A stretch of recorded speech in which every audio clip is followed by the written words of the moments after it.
దేవుని రాజ్యం సమీపించి ఉన్నదని చెప్పిన యేసుక్రీస్తు ప్రభు నామములో అందరికీ వందనములు. ఇప్పుడు మనం చదువుకునే వాక్యం లోకాసువార్త 10వ అధ్యాయం 4-12 వరకు.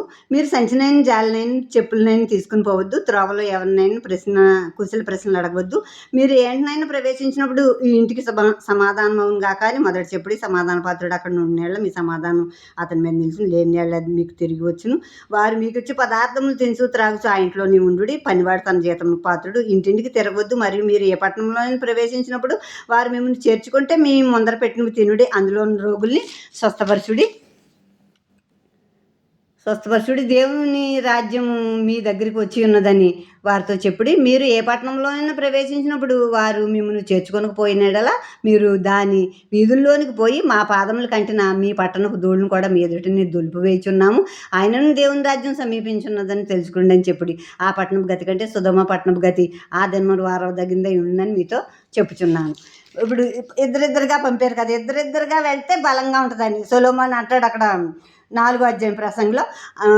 ఇద్దరు కలిగి ఉంటే ఇద్దరిద్దరుగా వెళ్తే ఒకడు పడిపోతే ఒకడు లేవనెత్తొచ్చు, 3 పేటల తావుడు బలంగా ఉంటుందని అక్కడ చెప్తాడు.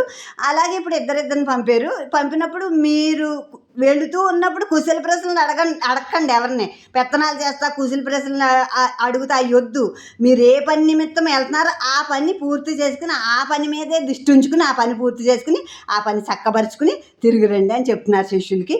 చెప్పాక ఏ ఇంటన్నా మీకు బస ఏర్పాటు చేస్తే ఎవరైనా యోగ్యుడైన వాడు ఆ ఇంట్లోకి వెళ్ళినప్పుడు మీకు సమాధానం అవును కాక అని చెప్పండి. సమాధాన పాత్రుడు అక్కడ ఉంటే ఆ సమాధానం అతని మీదకి వస్తుంది. లేకుంటే తిరిగి మీ దీవెన మీకు వచ్చేస్తుంది. ఆ సమాధానం దీవెన మీకు వచ్చేస్తుంది అని చెప్పారు. వాళ్ళు పెట్టిన పదార్థాలు తినండి, పనివాడి జీతానికి పాత్రుడు అని చెప్పి ఆ పట్టణంలో చేర్చుకున్న పట్టణంలో రోగులు ఎవరుంటే ఆ రోగులందరినీ మీరు స్వస్థపరచండి.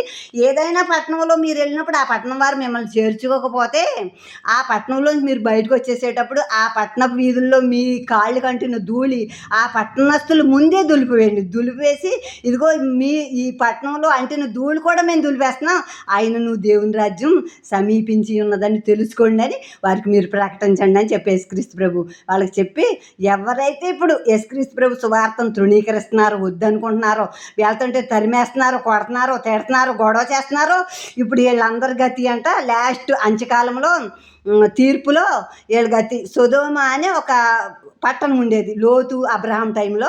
ఆ పట్టణం చాలా పాపంతో, పిల్లలు వృద్ధులు అందరూ వ్యభిచార పాపాలతో నిండిపోయినప్పుడు ఆ పట్టణం మీద అగ్ని వర్షం కురిసి ఆ పట్టణం కాలిపోయింది. ఆ మనుషులు పశువులు కాలిపోయారు. ఆ గతి కంటే యేసుక్రీస్తు ప్రభు సువార్తను నమ్మని వారు, యేసుక్రీస్తు ప్రభు గురించి మాట్లాడితే తిట్టి కొట్టి తరిమేస్తున్న వారి గతి భయంకరంగా ఉంటుందని చెప్పబడింది ఇక్కడ.